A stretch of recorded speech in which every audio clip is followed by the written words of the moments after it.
प्रतिसाद तर एकदम चांगला आहे आणि हा चांगला प्रतिसाद काही एकदम मिळत नसतो।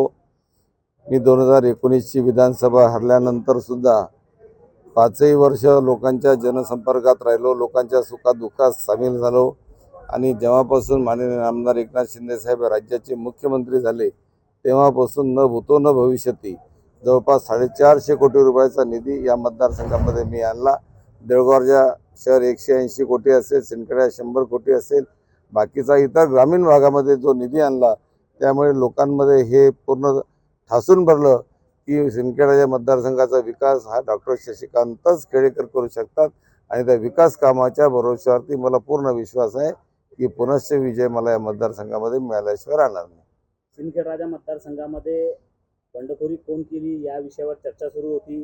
तुमच्याकडे शिवसेनेचा एबी फॉर्म आहे, मनोज कायंदेकडे राष्ट्रवादी अजित पवारांचा एबी फॉर्म आहे, परंतु आज एकनाथ शिंदे आपल्याकडे आलेले आणि त्यांनी थेट तुमचं नाव घेऊन हे जाहीर केलंय की सिंदखेडराजामध्ये मैत्रीपूर्ण लढत आहे। अशातच तुम्ही जनतेला काय आव्हान करणार? खरं म्हणजे महायुतीचा अधिकृत उमेदवार मीच खरा त्या ठिकाणी आहे, कारण जवळपास 1 महिन्यापूर्वी माननीय मुख्यमंत्री महोदय यांनी मला स्पष्ट सांगितलं होतं की डॉक्टर राजेंद्र शिंगणे तुतारीमध्ये आता गेलेले आहेत, त्यामुळे हा मतदारसंघ युतीमध्ये आपल्याला सुटलेला आहे आणि तुम्ही आता कामाला लागा।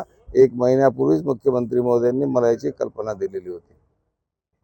राजेंद्र शिंगणेंनी तुतारी हातात घेतल्यानंतर या मतदारसंघाचा जो मतदार आहे तो संभ्रमात आहे, त्यांना काय सांगणार?